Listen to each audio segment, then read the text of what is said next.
إن شاء الله باستخدام العسل والليمون سنزيل عليك كل الأمراض التي تنشط في فصل الشتاء من برودة ومن تبرد ومن حلق وأيضا من أمراض الكحة وغيرها. بسم الله الرحمن الرحيم. يا مسبب الأسباب، يا مسهل الأمور الصعاب، يا شافي، يا كافي، يا معافي، اللهم اشفنا من كل أمراضنا ومن كل أصحابنا. مرحبا بكم أحبابي طلاب الكرام في الوصفة العظيمة الطبيعية 100% تحت طلبكم وتحت طلب العديد من المشاهدين والمتابعين الذين يراسلونني في هذه الفترة الزمنية. نعم، انتشار رهيب للعديد من الأمراض التي تنتج عن انخفاض درجة الحرارة، وهذا أمر طبيعي. نحن في فصل الشتاء، نحن في هذا الفصل تنخفض فيه درجة الحرارة ويصاب جسدنا بماذا؟ بالتبرد، خاصة إذا قمتم بماذا؟ بنزع الثياب وأنتم في حالة دافئة. نعم، إذا كانت درجة الحرارة لجسدك مرتفعة وقمت بماذا؟ بإزالة الثياب على غفلة فقد يصيبك نزلة برد دون أن تدرك ذلك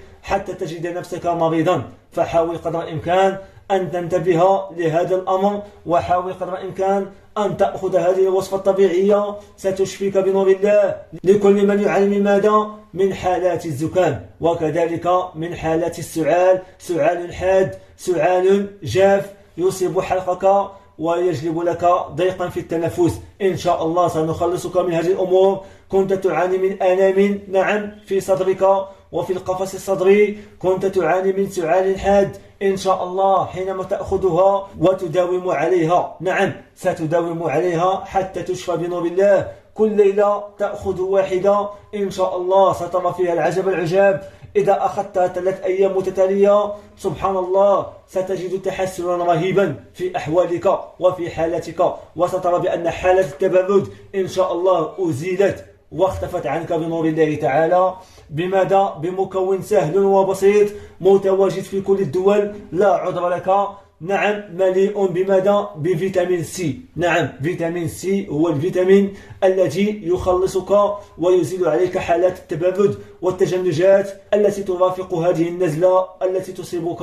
بارك الله فيك وعليك. فهذا المكون مليء بهذه المادة التي سبحان الله تشفيك من حالات التبرد وتزيل عليك الزكام وتزيل عليك أيضا ماذا؟ السيلان. إذا كان عندك سيلان أنفي إن شاء الله خذها تنفعك.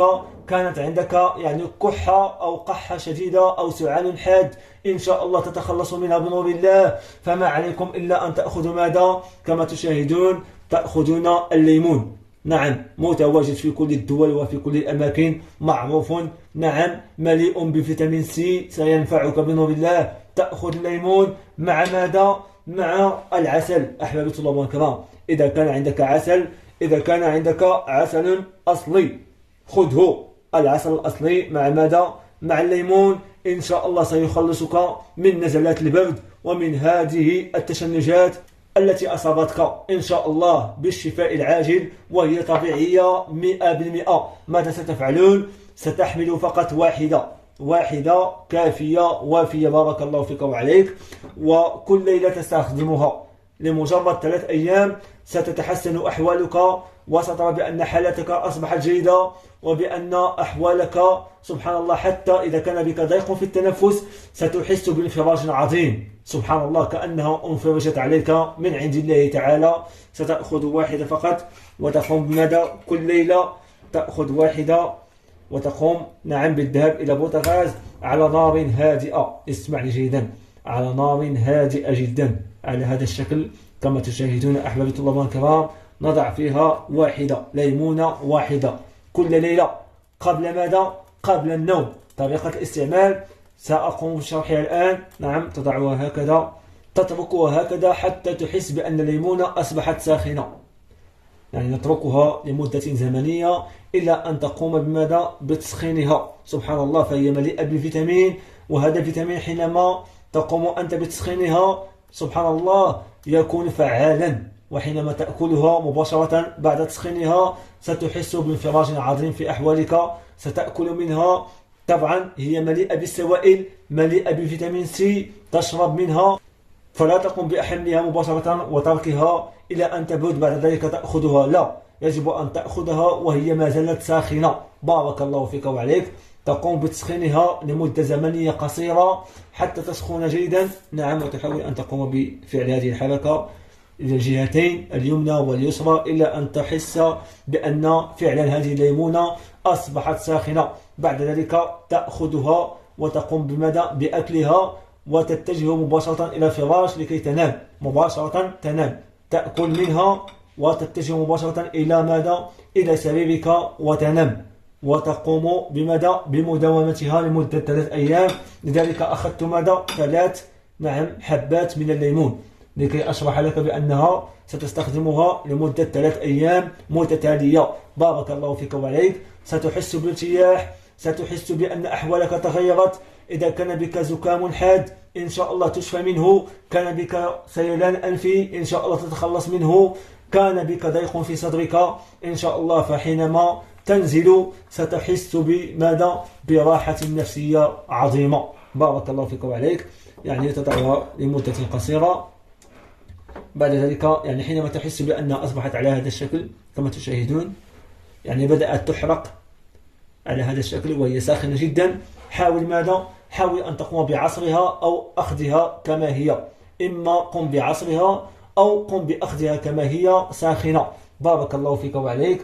ستزيل عليك إن شاء الله كل الالتهابات، خاصة لمن لديه التهاب في الحلق، إن شاء الله ستخلصك منه. وإذا كان بك تشنجات أو تبرد امنحها لأطفالك، فكلها فوائد وكلها طبيعية، أفضل من ماذا؟ من المواد المصنعة، فهي طبيعية 100%. بارك الله فيكم وعليكم. طبعا أحبابي طلاب الكرام، العسل كما قلت لك إذا كان أصليا نأخذه مباشرة مع ماذا؟ مع الليمونة، نقوم بماذا؟ بتقشيرها، ونقوم بماذا؟ بوضع العسل داخلها ونقوم بأكلها. أما إذا كنت تريد أن تقوم بوضع عصير من الليمون، فيمكنك أن تقوم بهذه الطريقة، وطبعا تقوم بعصرها مباشرة وتضع فيها ملعقة من العسل وتشرب منه وتتجه إلى النوم مباشرة، تنفعك بنور الله. وأفضل أن يكون عسلا ماذا؟ أصليا. كلما كان العسل أصلي كان العلاج فعالا وكان الشفاء مؤكدا بنور الله تعالى. كما قلت لكم، إذا كنت تريد أن تأخذها كما هي، فمجرد أن تقوم بتسخينها تحملها مباشرة، تفتحها من الأعلى وتضع ماذا؟ ملعقة من العسل بداخلها. بارك الله فيكم عليكم على هذا الشكل لكي أشرح لكم. حينما تقوم بتسخينها سبحان الله ستلاحظ بأن القشرة تزال بسهولة كما تشاهدون، تزال بسهولة. طبعا نضع القليل من العسل فوقها ونقوم بماذا؟ بالتهامها مباشرة، نقوم بالتهامها مباشرة. بارك الله فيكم وعليكم كما تشاهدون هكذا. حاول أن تقوم بماذا؟ بإدخال العسل للداخل كما تشاهدون أحبابي الله الكرام، ونأكل منها، فهي كلها صحية. بارك الله فيكم وعليكم. تأكل منها وتتجه مباشرة إلى النوم، إن شاء الله ستحس بماذا؟ بانفراج عظيم، فالعسل له مكونات عظيمة، وأيضا الليمون فيه فيتامين، فيتامين سي سينفعك بنور الله تعالى. استخدمها وتوجه إلى النوم مباشرة، تنفعك. بارك الله فيك وعليك. وإلى هنا ننتهي، إلى درس آخر إن شاء الله. دمتم في رعاية الله. لكل مريض استخدمها، لكل من يعاني من نزلات البرد استخدميها، واستخدميها للأطفال تنفعهم بنور الله. ودمتم في رعاية الله، وإلى اللقاء وبالشفاء العاجل لكل من يعاني من زكام ومن أمراض منتشرة في هذا الفصل. بارك الله فيكم وعليكم. لا تنسى دائما الفقراء والضعفاء واليتامى والمساكين والمطلقة والعازبة والأرامل، كل مع الله يكون معك. الحياة زائلة وفانية، لن تأخذ منها شيء إلا ماذا؟ إلا أجرك وثوابك، فسابع له. وإلى اللقاء.